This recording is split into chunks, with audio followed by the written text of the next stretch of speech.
A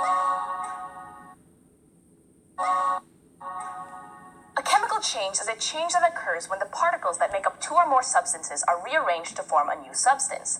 Unlike the mixtures from our picnic, chemical changes usually can't be undone.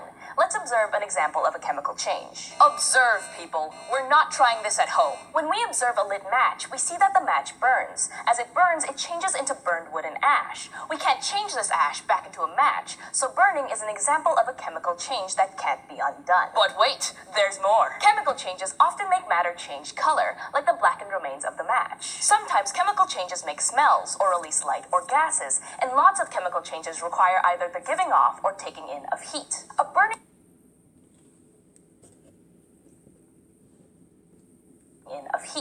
burning match gives off light, smoke, and heat. All of these things are evidence that when we look at a burning match, we're looking at a chemical change. Now we can do a simple investigation to show how some chemical changes can yield a seriously yummy result.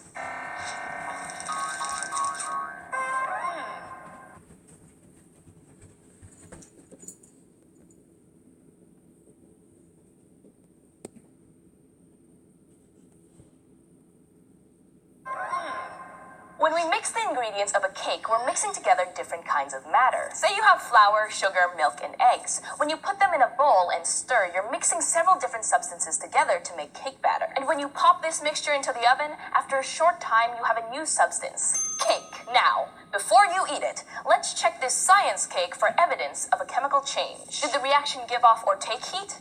Definitely. The cake batter needed the heat from the oven to change into cake. If we left the batter on the counter, it would stay batter. Is there a color change? Check. The batter in the pan was yellow, and now it's a nice golden brown. Is there any smell?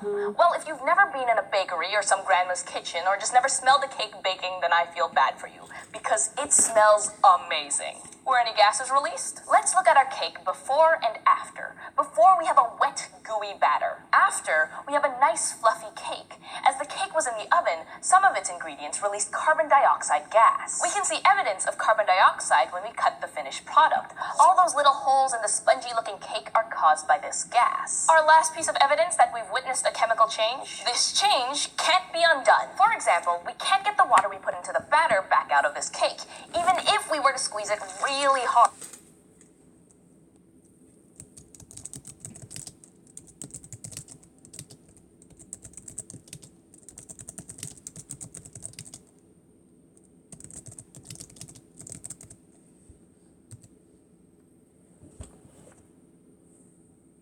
Squeeze it really hard. We'd get crumbs, so let's not try.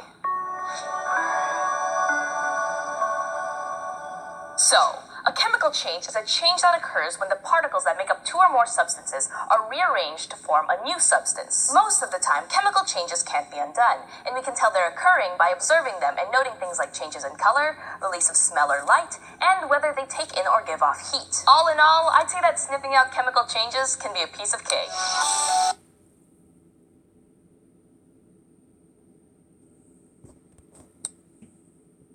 Remember, kids, to take notes seriously and to study them before class tomorrow, because we will be having a quiz on this.